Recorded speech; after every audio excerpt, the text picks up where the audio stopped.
ইউক্রেনে ভয়ঙ্কর রাত, ঘুমন্ত মানুষের উপর রাশিয়ার ভয়াবহ হামলা। আর বিস্তারিত জানিয়ে দেব। বিশ্বের 30 দেশের নির্বাচনে ইসরায়েলের হস্তক্ষেপ। ইউক্রেন যুদ্ধে রাশিয়াকে আবারও ভূখণ্ড ব্যবহার করতে দেবে বেলারুশ। তীব্র খাদ্য সংকটে উত্তর কোরিয়া। আরো থাকছে আইআরজিসি নৌবাহিনী হেলিকপ্টার নৌবাহিন সংযোজন। কোরআন পুরানো প্রতিবাদে ইন্দোনেশিয়া পুড়েছে সুইডেনের পতাকা, প্রতিবাদের ঝড়। যুক্তরাষ্ট্রের ন্যাশনাল গার্ডে হেলিকপ্টার বিধ্বস্ত। এবং সর্বশেষে জানিয়ে দেব, আক্রান্ত হলে রাশিয়ার পাশাপাশি যুদ্ধে লড়তে প্রস্তুত বেলারুশ। শুনছিলেন সংবাদ শিরোনাম, এখন বিস্তারিত। তবে অনুরোধ থাকবে এই ভিডিওটিতে একটি লাইক দিন এবং কমেন্টস করে জানিয়ে দেন আপনি কোন জেলা থেকে বা কোথা থেকে আমাদের সাথে যুক্ত রয়েছেন। এবং সর্বশেষ গুরুত্বপূর্ণ আপডেট সংবাদ পেতে চ্যানেলটি সাবস্ক্রাইব করে আমাদের সঙ্গেই থাকুন। ধন্যবাদ। ইউক্রেনে ভয়ঙ্কর রাত, ঘুমন্ত মানুষের উপর হামলা। ইউক্রেনের সামরিক অভিযানের বর্ষপূর্তি যত এগোচ্ছে ততই হামলার মাত্রা আরো বাড়িয়ে দিচ্ছে মস্কো। এর অংশ হিসেবে বুধবার থেকে বৃহস্পতিবার সকাল পর্যন্ত দেশটির বিভিন্ন অঞ্চলে হামলা শুরু হয়েছে। এর মধ্যে দোনেৎস্ক, খেরসন, দিনিপ্র এবং প্রভস্ক অঞ্চলে বেসামরিক এলাকায় হামলা অভিযান শুরু হয়েছে। স্থানীয় সামরিক প্রশাসনের বরাত দিয়ে সিএনএন জানিয়েছে, দিনিপ্র অঞ্চলের পাবলোগ্রাড শহরে ঘুমন্ত মানুষের উপর ক্ষেপণাস্ত্র হামলা চালিয়েছে রাশিয়ান বাহিনী। রাতটিতে স্থানীয়দের জন্য ভয়ঙ্কর রাত হিসেবে বর্ণনা করা হয়। প্রাথমিক তথ্যের বরাত দিয়ে আঞ্চলিক সামরিক প্রশাসনের প্রধান সেরুহি লেসাক বলেছেন, শহরের বাসিন্দাদের যখন ঘুমাচ্ছিল তখন মিসাইল হামলা চালায় রাশিয়া। এই হামলায় 69 বছর বয়সী অনেক নারী মৃত্যুবরণ করেছে, আহত হয়েছে আরো অনেকে। মার্কিন সংবাদ মাধ্যমটি জানিয়েছে, বৃহস্পতিবার টেলিগ্রামে দেওয়া পোস্টে লেসাক বলেছেন, মানুষের জন্য একটি ভয়ঙ্কর রাত। ঘড়ির কাঁটা যখন রাত 3টায়, তখন লোকজন তাদের ঘরে শান্তিতে ঘুমাচ্ছিল, তখনই শত্রুর হামলা আতঙ্কিত হয়ে ওঠে। তিনি আরো বলেন, শিল্প কারখানা ধ্বংস হয়েছে। হামলার পর আগুনের সূত্রপাত হলে উদ্ধারকারীরা তা নিভিয়ে ফেলেছেন। ইউক্রেনে আঞ্চলিক সামরিক কর্মকর্তা বলেছেন, শত্রুদের হামলায় 60টি ব্যক্তিগত ভবন ধ্বংস এবং 30টি ক্ষতিগ্রস্ত হয়েছে। তিনি আরো বলেছেন, এ অঞ্চলে হামলার জন্য ইউক্রেনের বাহিনীর 5টি মিসাইলকে গুলি করে ভূপাতিত করতে সক্ষম হয়েছে। বিশ্বের 30 দেশের নির্বাচনে ইসরায়েলের হস্তক্ষেপ। ইসরায়েলি ঠিকাদারদের একটি গোষ্ঠী হ্যাকিং, নাশকতা, সামাজিক যোগাযোগ মাধ্যম, ভুয়া তথ্য ছড়িয়ে বিশ্বব্যাপী নির্বাচনে হস্তক্ষেপ করছে। বিভিন্ন দেশের 30টিরও বেশি নির্বাচন প্রভাব রেখেছে গোষ্ঠীটি। বিভিন্ন দেশের সংবাদ মাধ্যম অনুসন্ধানে সাংবাদিকদের একটি আন্তর্জাতিক কনসোর্টিয়ামের অনুসন্ধানে বেরিয়েছে এই তথ্য। সূত্র গার্ডিয়ান। গোষ্ঠীটির নেতৃত্বে আছেন তাল হানান নামের একজন ইসরায়েলি। তিনি ইসরায়েলের স্পেশাল ফোর্সের সাবেক এক কর্মী।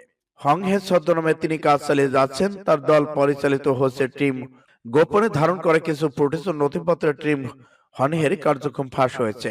এসব ফুটেজ ও নথিপত্র যুক্তরাজ্য ভিত্তিক পত্রিকা দ্য গার্ডিয়ানের হাতে এসেছে। টিম হোমের কাজ নিয়ে সাংবাদিকদের প্রশ্নের কোনো জবাব দেননি হানান।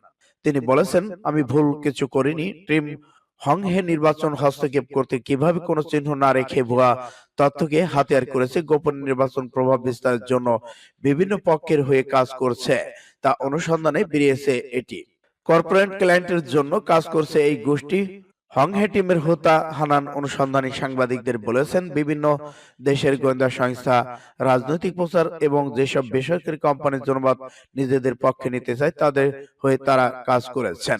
আফ্রিকা, দক্ষিণ মধ্য আমেরিকা, যুক্তরাষ্ট্র, ইউরোপে তাদের টিমকে কাজে লাগানো হচ্ছে। ইউক্রেন যুদ্ধে রাশিয়াকে আবার ভূখণ্ড ব্যবহার করতে দেবে বেলারুশ। বেলারুশের নেতা আলেকজান্ডার লুকাশেঙ্কো বলেছেন, ইউক্রেন উপর রাশিয়ার নতুন আক্রমণের জন্য ঘাঁটি হিসেবে তিনি নিজ দেশের ভূখণ্ড ব্যবহার করতে দিতে প্রস্তুত রয়েছেন। 1 বছর আগে পূর্ণমাত্রার আগ্রাসন শুরুর সময় প্রেসিডেন্ট পুতিন বেলারুশের মাধ্যমে ইউক্রেনের ভেতরে সৈন্য পাঠিয়েছিলেন। খবর বিবিসি। লুকাশেঙ্কো বিবিসিকে বলেছেন, তিনি আবারও একই আদেশ দিতে যাচ্ছেন। তবে তিনি জোর দিয়ে বলেছেন, এই যুদ্ধে বেলারুশি সৈন্যরা সরাসরি অংশ নেবে না। বাহিরে থেকে কোনো হামলা হলে তা শুধু নিজে ভূখণ্ডকে রক্ষা করবে। রাশিয়ার পাশাপাশি ইউক্রেনের সাথে বেলারুশের সীমান্তে রয়েছে। বিবিসির সংবাদদাতা জানাচ্ছেন, গত ডিসেম্বর মাসে রুশ প্রেসিডেন্ট ভ্লাদিমির পুতিনের লুকাশেঙ্কোর সাথে আলোচনার জন্য মিনস্কে গিয়েছিলেন।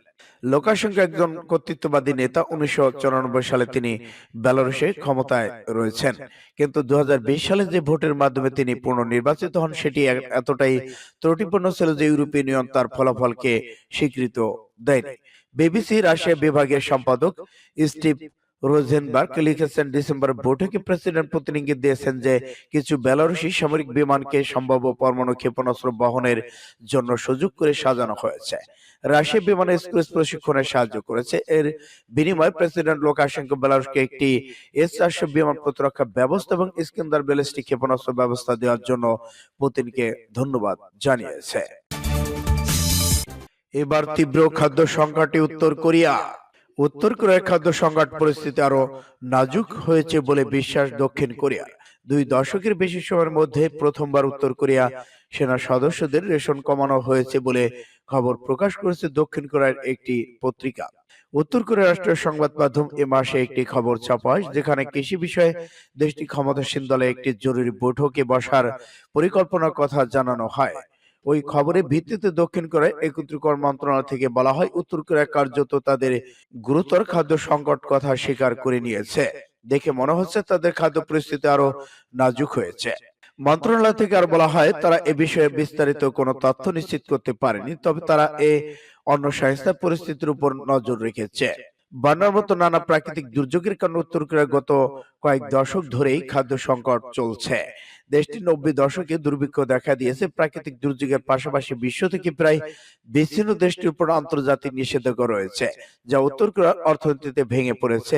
বুধবার দক্ষিণ কোরিয়ার ভঙ্গ ইলবো পত্রিকার খবরে উদ্ধৃত কর্মকর্তা উদ্ধৃতি দিয়ে বলেছেন, 2000 সালে পর এই প্রথম উত্তর কোরিয়া তাদের সেনা সদস্যদের রেশন কাটছাট করছে।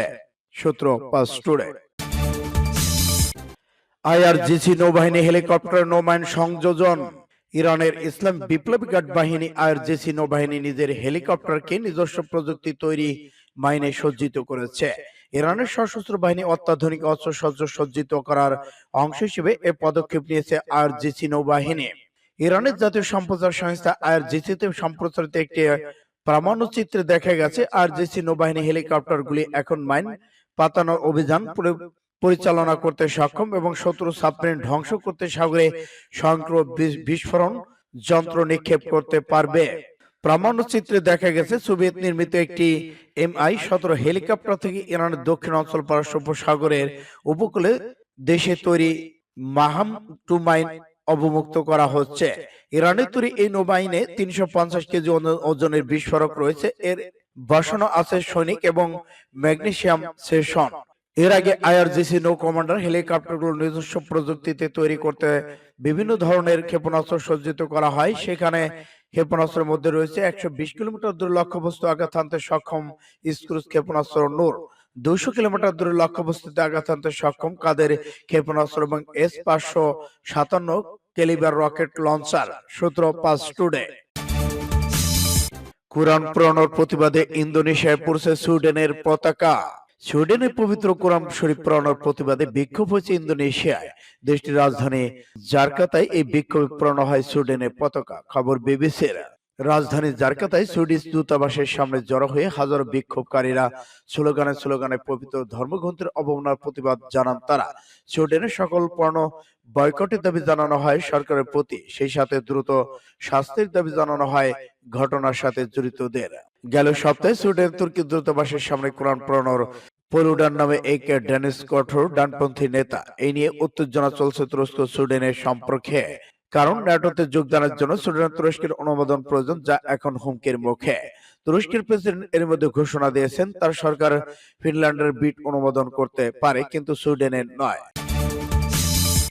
যুক্তরাষ্ট্রের ন্যাশনাল গার্ডে হেলিকপ্টার বিধ্বস্ত। যুক্তরাষ্ট্রের দক্ষিণ অঞ্চল আলাবামা রাজ্যে সামরিক ব্ল্যাক হক হেলিকপ্টার বিধ্বস্ত হয়ে 2 জন নিহত হয়েছেন। টেনেসি ন্যাশনাল গার্ডের এক বিবৃতিতে বলা হয়, হেলিকপ্টারটি টেনেসি ন্যাশনাল গার্ডের এটি একটি প্রশিক্ষণ ফ্লাইট ছিল। প্রশিক্ষণ সময় হেলিকপ্টার বিধ্বস্ত হয়। বুধবার দুপুরের দিকে হান্টসভিল শহরের কাছে দুর্ঘটনা ঘটে। যুক্তরাষ্ট্রের ন্যাশনাল গার্ড হলো রাষ্ট্র ভিত্তিক সামরিক বাহিনী, যা মার্কিন সামরিক বাহিনী রিজার্ভের অংশ।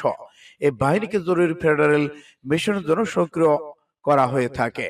টেনেসির সামরিক বাহিনীর প্রধান ব্রিগেডিয়ার জেনারেল ওয়ার্নার রস এক বিবৃতিতে বলেছেন, এই হেলিকপ্টার দুর্ঘটনা টেনেসি ন্যাশনাল গার্ডের 2 সদস্যের মৃত্যুতে আমরা গভীরভাবে শোকাহত এবং হৃদয় বিদারক ঘটনায় তাদের পরিবারের জন্য প্রার্থনা করি এবং তাদের প্রতি গভীর সমবেদনা জানাই। সূত্র বিবিসি। আক্রান্ত হলে রাশিয়ার পাশাপাশি যুদ্ধ লড়তে প্রস্তুত বেলারুশ, জানালেন লুকাশেঙ্কো। প্রেসিডেন্ট আলেকজান্ডার লুকাশেঙ্কো হুঁশিয়ারি উচ্চারণ করে বলেছেন, বেলারুশ আক্রমণের শিকার হলে মিত্র রাশিয়ার পাশাপাশি ইউক্রেনের তার দেশ লড়াই করতে প্রস্তুত রয়েছেন।